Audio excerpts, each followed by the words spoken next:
नमस्कार दोस्तों।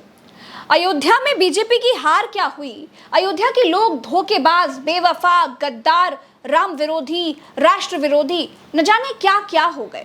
गुनाह सिर्फ इतना सा था कि सपा को जुटा दिया, कसूर इतना सा है कि बीजेपी को हरा दिया। अयोध्या के लोगों ने सोचा भी नहीं होगा कि बीजेपी हार जाएगी तो उनको इतना अपमानित होना पड़ेगा। राम की धरती के लोगों को मंथरा का वंशज तक कहा जाएगा।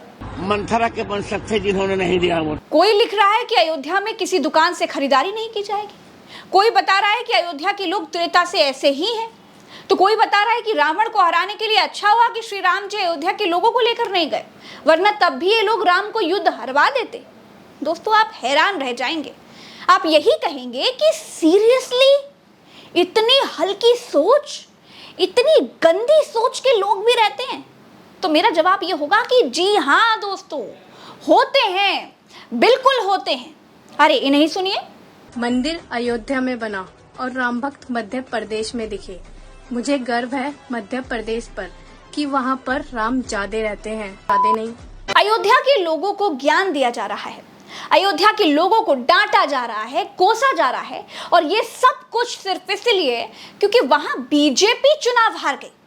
अयोध्या वाले 500 साल से पगड़ी नहीं पहनी, हम राम मंदिर लाना चाहते हैं, हम राम मंदिर के लिए समर्पित हैं, और आ गया तो आपने क्या दिया? अयोध्या में हरवा दिया। अयोध्या को एक आर्थिक गलियारा बनाया इन लोगों ने।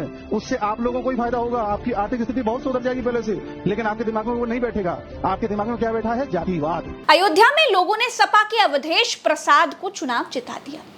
बीजेपी यही सोच रही थी कि 10 साल में काम हुआ हो या ना हुआ हो गुरु, जनता भले ही जुमलेबाजी को पहचान गई हो, लेकिन 22 जनवरी के बाद हर कोई ये सब कुछ भूल जाएगा, और अगर कुछ याद रखेगा तो सिर्फ राम मंदिर, सिर्फ अयोध्या, प्राण प्रतिष्ठा का इवेंट, यही लोगों की आंखों में घूमता रहेगा, नाचता रहेगा, और लोग कमल का बटन फटाक से दबा देंगे। मोदी जी की कही बात सच हो गई। बीजेपी वाले यही सोचते रह गए कि मोदी जी ने जो बात कह दी है वही बात सच होगी, 400 सीटें आ जाएंगी गुरु, और फिर मोदी और शाह की जोड़ी पूरी हेकड़ी से 5 साल राज करेगी। लेकिन ऐसा हुआ नहीं। जिस अयोध्या के नाम पर मोदी जी पूरे देश में माहौल बना रहे थे, माहौल क्या बना रहे थे, लोगों पर एहसान भी जता रहे थे कि मोदी जी ना होते तो राम लला टाट में रहते। फिर मोदी जी लोगों को डराने लगे कि अगर मैं नहीं आया तो इंडिया वाले आ गए तो राम मंदिर पर बुलडोजर चलवा देंगे। कांग्रेस वाले सरकार में आए तो रामलला को फिर से टेंट में भेजेंगे और मंदिर पर बुलडोजर चलवा देंगे। लेकिन दोस्तों, ना तो एहसान काम आया और ना ही ये खौफ, ये डर काम आया। देश की जनता ने मोदी जी को 240 सीटों पर समेट कर रख दिया, और अयोध्या में बीजेपी के लल्लू सिंह को सपा के अवधेश प्रसाद ने 54,000 से ज्यादा वोटों के साथ हरा दिया। अब दोस्तों, ये तो जनता है, किसे जिताएगी किसे हराएगी ये वो खुद ही तय करती है।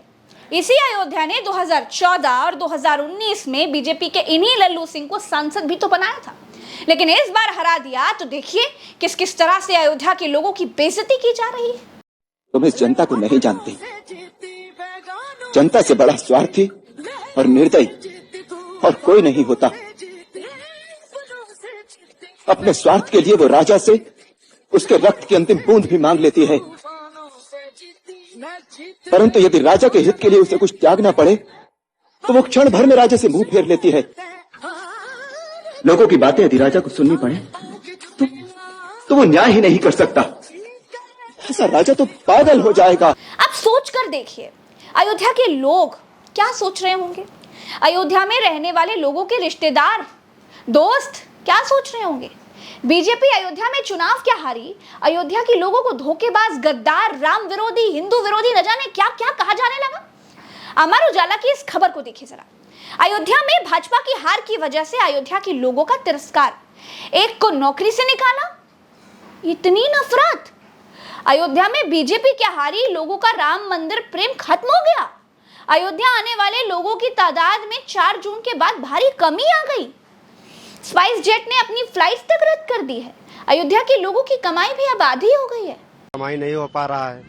पहले यात्री ज्यादा आते थे, अभी यात्री कम हो गए। जहाँ हम लोग 500-800 कमाते थे, अब 200-250 रुपए भी मुश्किल हो रहा है कमाना। जो जिम्मेदार है मोदी जी नहीं होगी जी, सरासर लल्लू सिंह जिम्मेदार है। यही अगर रहेगा तो यही नहीं है अयोध्या, काफी जगह भी यही हाल होगा। दोस्तों, ये जो नफरती सोच है ना, ये एक दिन में नहीं आई है। बीते 10 सालों से हर रोज कहीं ना कहीं किसी ना किसी शहर में ऐसी नफरत फैलती जा रही है। कभी गाय के नाम पर लोगों को लड़ाया गया, कभी दलितों को पीटा गया।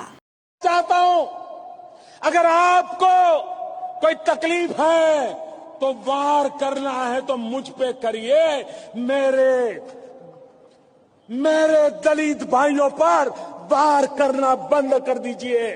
वार करना है तो मुझ पे कीजिए, गोली चलानी है तो मुझ पे चलाइए, मेरे दलित भाइयों पर मत चलाइए। तो कभी मुस्लिमों को घुसपैठिया कहा गया, आरक्षण के नाम पर डर फैलाया गया।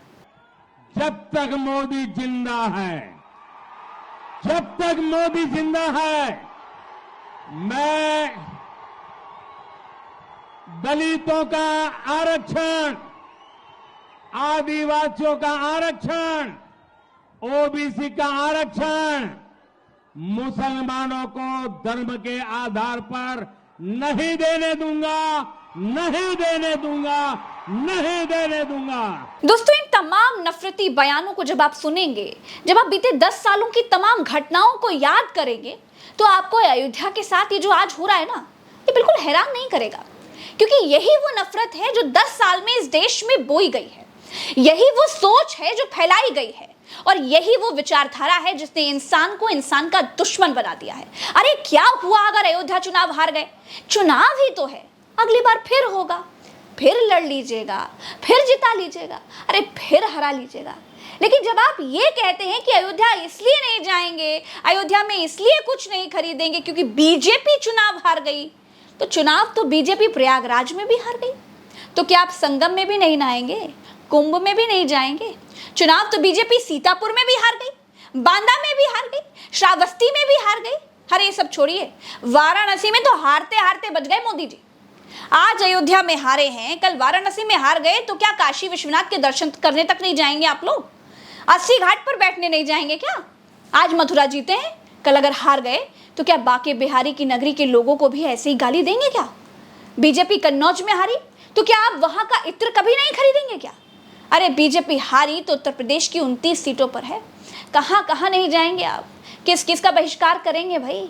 समझिए, आपको ऐसे ही गुमराह किया जा रहा है ताकि आप रोजगार पर सवाल ना पूछें, ताकि आप बेरोजगारी के आंकड़ों पर सवाल ना पूछें, ताकि आप ये ना कहें कि काहे लाए भैया ये अग्निवीर, बंद करिए इसको। अपने हक को, अपने अधिकार को पहचानिए, अपने मुद्दों पर मुखर होना सीखिए। आशा करती हूं कि आपको कुछ समझ में आया होगा। अभी के लिए इतना ही। नमस्कार।